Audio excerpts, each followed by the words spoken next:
in Virginia that would actually belong to his wife, but he managed it when he was home. Okay. So it was a Lee plantation. My grandmother's father, it seems, was killed, hit in the head by a mule. So when he died, and shortly after that her mother died, there were 3 children in the family that we know of. There may have been more, but they were slaves. So we don't know exactly. But she had an older sister and an older brother. And so her mother brought her to, before her mother died, her mother brought her to North Carolina to be with her mother's uncle. Got that? She stayed with them, because she at that time was really young. Stayed with her mother's uncle. The uncle was a slave when he was young. He was only, when the Emancipation Proclamation, he was not even a teenager. And I remember him. I remember how he had this fancy cane that was hand carved. I wish I had more sense at that time to ask him more questions about his life. But I took what he told me. I never forgot the things that he did tell me. But my grandmother's maiden name being Lee, when she had my father, her firstborn, as the typical thing of doing then was to name the child, the oldest male child, with the mother's maiden name. That was to follow the chain of events. So she gave him James Lee Johnson, last name, James Lee, okay? When I grew older, and I realized that this story is significance, this is a Lee plantation, James Lee, then my first daughter I named with an L in the middle, that L being that connector, okay? So I had Dana Lynn,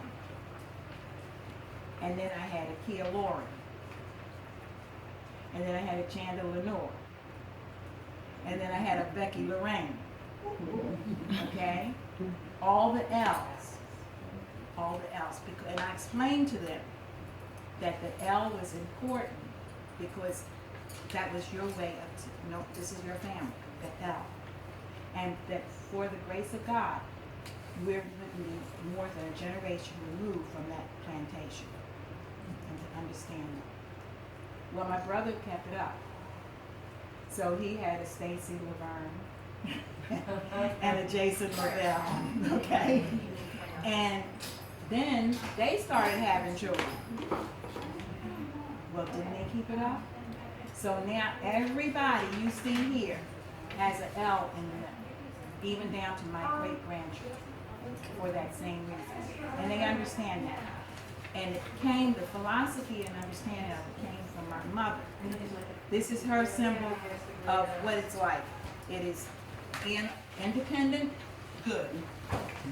Being alone, risky. Her theory was, and she showed it even the smallest of us, by using a pencil. You can break a pencil in half. You can break it when it's a single pencil. And that's what she showed us. So even as a youngster, they understand. Break a pencil in half, alone. But when it's a pack, now try breaking it. You can't do it.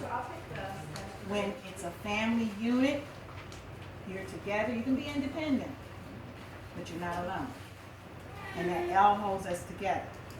And when that pack, those L's get together, you got to do something to break it apart. It's a unity. We are all different. We all have our goals, different directions. We all do different things. We're interested in different things, but we got each other's back. And that's the important thing. Okay, that's that pack. That's the L. Now, in your family, you probably have something like that the parents ahead tried to start. I know some families name children with all the same initial. And that's one way,